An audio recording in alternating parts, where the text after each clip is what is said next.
Hi hello അസ്സലാമു അലൈക്കും. എല്ലാ കൂട്ടുകാർക്കും പുതിയൊരു വീഡിയോയിലേക്ക് വീണ്ടും സ്വാഗതം. അപ്പോൾ എന്തൊക്കെയാ കൂട്ടുകാരുടെ വിശേഷങ്ങൾ? എല്ലാവരും സുഖമായി ഇരിക്കുകയല്ലേ? മാഷാ അല്ലാഹ്, അൽഹംദുലില്ലാ, ഞാനിവിടെ സുഖമായിരിക്കുന്നു. ഇന്നത്തെ ദിവസത്തിൻ്റെ വിശേഷങ്ങളിൽ കുറച്ച് പ്രത്യേകതകളൊക്കെ ഉണ്ട്. അത് പങ്കുവയ്ക്കാനാണ് ഞാനിവിടെ ഒരു കുഞ്ഞു വീഡിയോയുമായി നിങ്ങളുടെ മുൻപിലെത്തിയിരിക്കുന്നത്. ഈ വീഡിയോ കണ്ട് കൂട്ടുകാർ എന്നെ സപ്പോർട്ട് ചെയ്യുമെന്ന് ഞാൻ പ്രതീക്ഷിക്കുന്നു. എങ്കിൽ മടികൂടാതെ ലൈക്കും ഷെയറും കമൻറ്റും ഒക്കെ ചെയ്ത് സപ്പോർട്ട് ചെയ്യാൻ മറക്കരുതേ.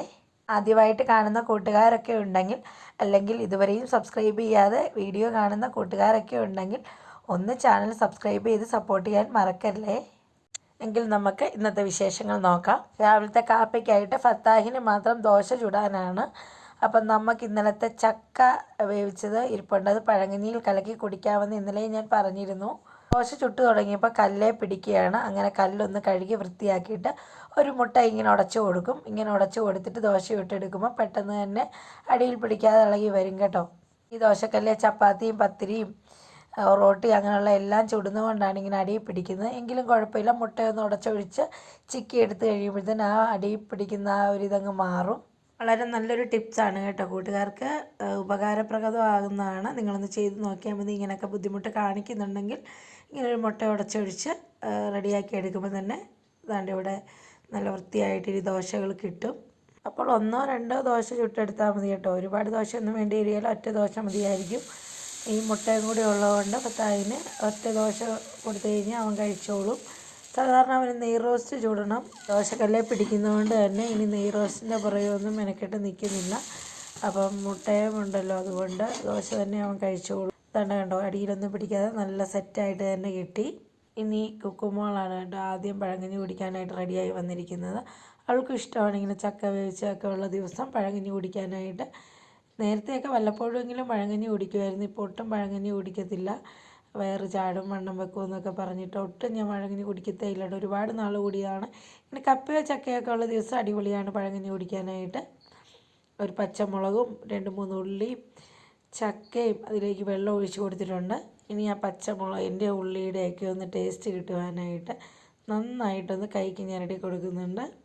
ഇതിൽ നമ്മൾ ആദ്യം തന്നെ ഉപ്പിട്ടിരുന്നു കേട്ടോ. ഉപ്പിട്ടത് കാണിക്കാൻ വിട്ടുപോയതാണ്. അപ്പം കണ്ടോ, പച്ചമുളകൊക്കെ ഒന്ന് ഞെരടി കൊടുക്കുമ്പോൾ നല്ല എരിവ് കൂടി കിട്ടും. അടിപൊളിയാണ്. അവൾക്കും ഇഷ്ടമാണ് കേട്ടോ, അവൾ കഴിച്ചോളും. ഇനി ഞാൻ ഇന്നലെ രാത്രി സെറ്റ് ചെയ്ത് വെച്ചിരുന്ന ആ തൈര് കൂടി ഒഴിച്ച് കൊടുക്കുന്നുണ്ട്. എനിക്കിതിലപ്പുറം കറിയൊന്നും വേണമെന്നില്ല കേട്ടോ. പിന്നെ ഇത്രയും സാധനം തന്നെ മതി പഴങ്കഞ്ഞി കുടിക്കാനായിട്ട്. എങ്കിലും ഇവിടെ മീൻ വറുത്തതും മാങ്ങ അച്ചാറും ഒക്കെ ഉണ്ട്. കുക്കുവിന് പച്ചമുളകൊക്കെ ഇട്ട് കഞ്ഞി റെഡിയാക്കി കൊടുത്ത ശേഷം ഞാൻ എനിക്കുള്ള എടുത്തതാണ് കേട്ടോ. അതിൽ ഞാൻ കാന്താരിയാണ് ഇട്ടേക്കുന്നത്. കാന്താരി, ചുവന്നുള്ളി, കരിയാപ്പല, ചക്ക വേവിച്ചത്, ചോറ്, തൈര് ഇതെല്ലാം കൂടി ഇട്ട് ആവശ്യത്തിന് വെള്ളം ഒഴിച്ച് കൊടുക്കുന്നുണ്ട്. ഇനി കൈക്ക് നന്നായിട്ടൊന്ന് കാന്താരി തിരുമ്മി പൊട്ടിച്ച് ഉടച്ചെടുക്കുന്നുണ്ട് കേട്ടോ. അപ്പോഴേ ആ ഒരു എരിവും കാന്താരിയുടെ ഫ്ലേവറും ഒക്കെ നന്നായിട്ട് കിട്ടുകയുള്ളൂ. ഇനി ഇതിലേക്ക് ആവശ്യത്തിന് ഉപ്പ് കൂടി ചേർത്ത് കൊടുത്തിട്ടുണ്ട്. തലേദിവസം രാത്രി ചോറിനകത്തോട്ട് വെള്ളമൊക്കെ ഒഴിച്ച് ഉപ്പൊക്കെ ഇട്ട് ഉള്ളിയും പച്ചമുളകോ അല്ലെങ്കിൽ കാന്താരിയോ കരിവേപ്പിലയൊക്കെ ചതച്ച് ഒഴിച്ചിട്ട് കഴിഞ്ഞ് കഴിഞ്ഞാൽ പിറ്റേ ദിവസം രാവിലെ കുടിക്കാനായിട്ട് അതിലേറെ ടേസ്റ്റാണ് കേട്ടോ. വേണമെങ്കിൽ തൈര് ഒഴിച്ചിടാം, ഇല്ലെങ്കിൽ നമ്മൾ കഴിക്കുന്നതിന് തൊട്ട് മുമ്പായിട്ട് തൈര് ഒഴിച്ചാലും മതി. അപ്പോൾ അടിപൊളിയാണെന്ന് തന്നെ പറയാം. ഇവിടെ ഉണക്കമീനും മാങ്ങാച്ചാറും കൂടി ഉണ്ട് കേട്ടോ പഴങ്കഞ്ഞി കുടിക്കാനായിട്ട്. ചുമ്മാ പറയുമല്ലോ കേട്ടോ, നല്ല പൊളി ടേസ്റ്റാണ് പഴങ്കഞ്ഞിക്ക്. ഇതെല്ലാം കഴിഞ്ഞിട്ട് ഞാൻ നിങ്ങളോട് പറഞ്ഞില്ലേ ഇന്നത്തെ ദിവസത്തിന് ഒരു പ്രത്യേകതയുണ്ടെന്ന്. ഇന്ന് സെപ്റ്റംബർ 7-ാം തീയതിയാണ്. നമ്മുടെ ഫത്താഹിൻ്റെ ബർത്ത്ഡേ ആണിന്ന്. അതുകൊണ്ട് തന്നെ കുറച്ച് സാധനം വാങ്ങിക്കാനായിട്ട് ഞാൻ ഇറങ്ങിയതാണ് കേട്ടോ. ആ സമയത്ത് ഞാൻ തറവാട്ടിൽ വീട്ടിൽ വന്നിട്ട് താണ്ടേ എൻ്റെ സ്കൂട്ടി ഒന്ന് കഴുകിയിടുന്നതാണ്. ഒത്തിരി ദിവസമായി സ്കൂട്ടി കഴുകിയിട്ട്. ഞാനൊരു പൊടി പോലും ആകാതെ സ്കൂട്ടി സൂക്ഷിച്ചുകൊണ്ടിരുന്നതാണ്. ഇപ്പോൾ കേക്കിൻ്റെ ഓർഡറുകളും ഏലത്തിൻ്റെ തിരക്കുകളും എല്ലാം കൂടെ ആയപ്പോൾ സ്കൂട്ടിയെ ശ്രദ്ധിക്കാൻ സമയമില്ലാതായിപ്പോയി. അതുകൊണ്ട് തന്നെ കഴുകിയിട്ട് കുറച്ച് ദിവസമായി. സർവീസ് സ്റ്റേഷനിൽ കൊടുക്കാമെന്ന് പറഞ്ഞ് വന്നതാണ്. അപ്പോൾ അവിടെ തിരക്കാണ്. അതുകൊണ്ട് ഞാൻ തന്നെ ഒന്ന് ജസ്റ്റ് ഒന്ന് കഴുകിയിട്ട് അടുത്ത ദിവസം ഒന്ന് വണ്ടി കഴുകാൻ കൊടുക്കാമെന്ന് വിചാരിച്ചു. എനിക്ക് വലിയ വശമൊന്നുമില്ല കേട്ടോ വണ്ടി കഴുകാനായിട്ട്. ഇവിടെ എനിക്ക് ചിന്നമ്മ ഉണ്ടായിരുന്നു. ചിന്നമ്മയും പിള്ളേർ സെറ്റ് എല്ലാം കൂടി എനിക്ക് കൂടി തരുവാണ് സാധാരണ. അതുകൊണ്ട് തന്നെ എനിക്ക് വണ്ടി കഴുകുക എന്ന കാര്യത്തിൽ എവിടെ വെള്ളം ഒഴിക്കണം, സോപ്പ് എങ്ങനെ തേക്കും എന്നൊന്നും കറക്റ്റായിട്ട് അറിയില്ലെങ്കിലും അറിയാവുന്ന രീതിയിലൊക്കെ ഞാനൊന്ന് കഴുകി എടുത്തിട്ടുണ്ട്. അങ്ങനെ ഒരുവിധം ഒന്ന് കഷ്ടപ്പെട്ട് കഴുകി പെറുക്കി എടുത്ത് കേട്ടോ. വലിയ കുഴപ്പമില്ല. സർവീസ് സ്റ്റേഷനിൽ ഒരു 2 ആഴ്ച കഴിഞ്ഞ് കൊടുത്താലും മതി. ആ വിധത്തിലാക്കി എടുത്തു. അങ്ങനെ തന്നെ ഫത്താഹിൻ്റെ ബർത്ത്ഡേക്ക് കേക്ക് ഉണ്ടാക്കാൻ വേണ്ടി കുറച്ച് സാധനങ്ങളൊക്കെ മേടിക്കാൻ കൂടി പോയതാണ്.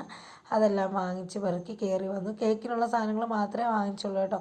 പായസമോ ബിരിയാണിയോ എന്നാന്ന് കാക്ക വൈകിട്ട് വന്നിട്ട് എന്താണെന്ന് ചോദിച്ചിട്ട് ചെയ്യാമെന്ന് വിചാരിച്ച് ഇനി കയറി വന്നു. ഇന്ന് സെപ്റ്റംബർ 6-ാം തീയതിയാണ്. സെപ്റ്റംബർ 7-നാണ് അവൻ്റെ ബർത്ത്ഡേ. അന്ന വഴിക്ക് മഴയായതുകൊണ്ട് തന്നെ മുഴുവൻ നനഞ്ഞ് കുതിർന്നാണ് കേട്ടോ വന്നത്. അതുകൊണ്ട് ഒരു ചായ ഇട്ട് കുടിക്കാമെന്ന് കരുതി ഞാൻ ഒരു ബ്രൂ കോഫി ഇട്ടെടുത്തതാണ്. അപ്പോൾ സാധനം മേടിക്കാൻ കയറിയ കടയിൽ ദാണ്ട ബ്രെഡ് നിറച്ചതെന്ന് പറയുന്ന പോലെ ബന്ന് നിറച്ചതാണെന്ന് തോന്നുന്നു കേട്ടോ. എന്താണെങ്കിലും ബന്നിനകത്ത് വെക്കുന്ന പോലെ മുട്ടയൊക്കെ റോസ്റ്റ് ചെയ്ത് വെച്ചിട്ടുണ്ട്. അടിപൊളിയായിരുന്നു. കഴിച്ച് നോക്കിയിട്ട് അതൊന്ന് പൊരിച്ചെടുത്തതാണെന്ന് തോന്നുന്നു.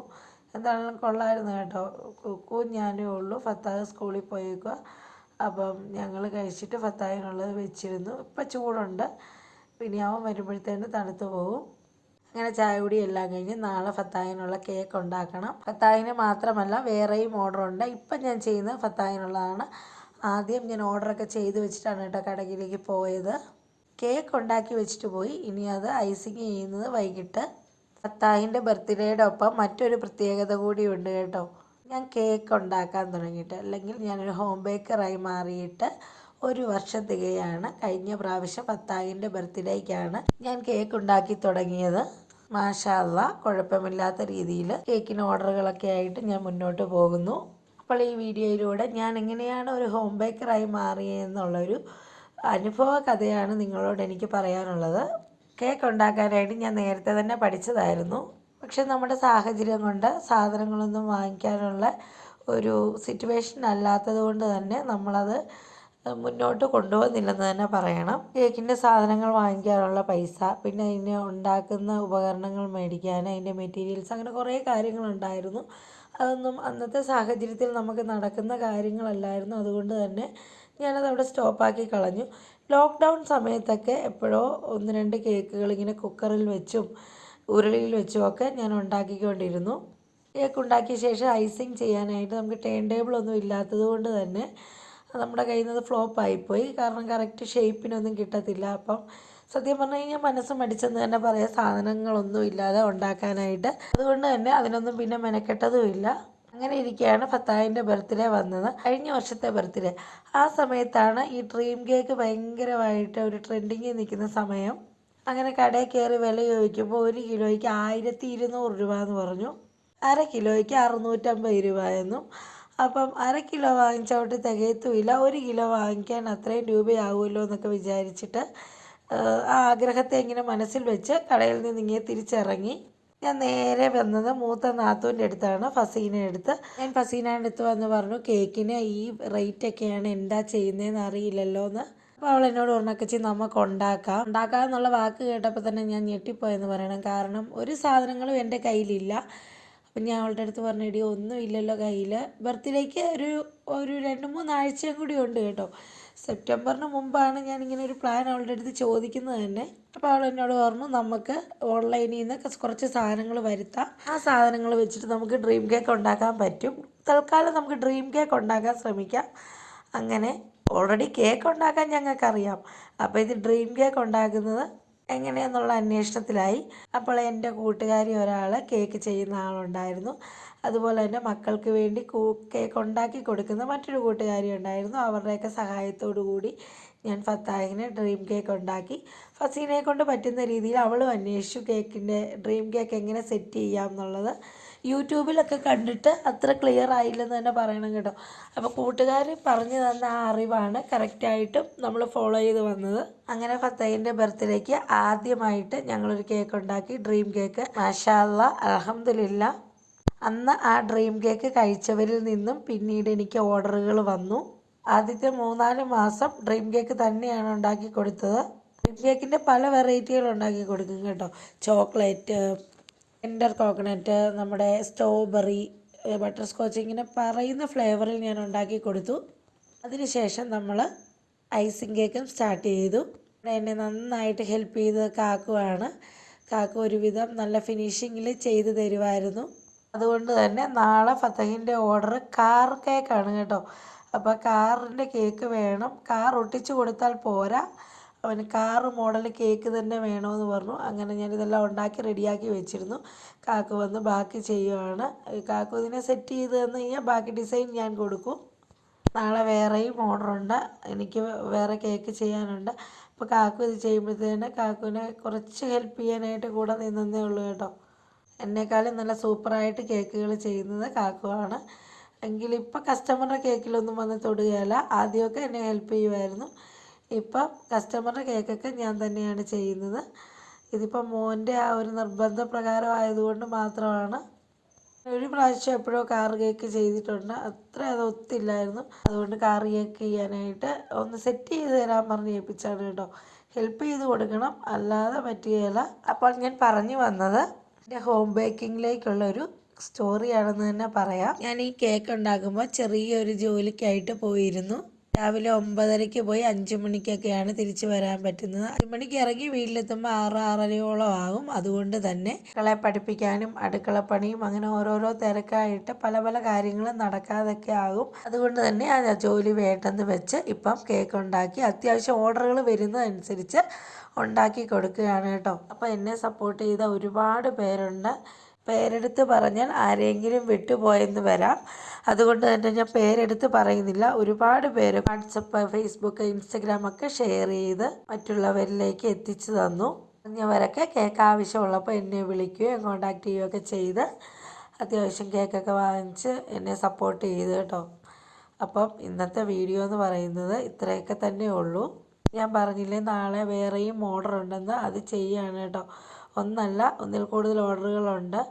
അപ്പോൾ ഈ കാർ കേക്കിൻ്റെ പുറകെ നിന്നതുകൊണ്ട് ഞാൻ ഡ്രം കോട്ട് ചെയ്ത് ഫ്രിഡ്ജിൽ വെച്ചേക്കുമായിരുന്നു. ഇനി ഐസിങ് ചെയ്ത് കൊടുക്കണം, ശേഷം അതിൻ്റെ ഡിസൈനൊക്കെ കൊടുക്കണം. നാളെ ഉച്ചയ്ക്കും ഉച്ച കഴിഞ്ഞൊക്കെ ആയിട്ടാണ് കേക്കുകൾ കൊടുക്കാമെന്ന് പറഞ്ഞിരിക്കുന്നത്. അപ്പോൾ ഇന്നത്തെ വിശേഷങ്ങൾ ഇത്രയൊക്കെ തന്നെ ഉള്ളൂ കേട്ടോ. കാക്കു ഇവിടെ അത്യാവശ്യം കാറിൻ്റെ മോഡലിലേക്ക് ആക്കി വരച്ചൊക്കെ തന്നിട്ടുണ്ട്. കാക്കുവിൻ്റെ ഡ്യൂട്ടി കഴിഞ്ഞെന്ന് പറയണം.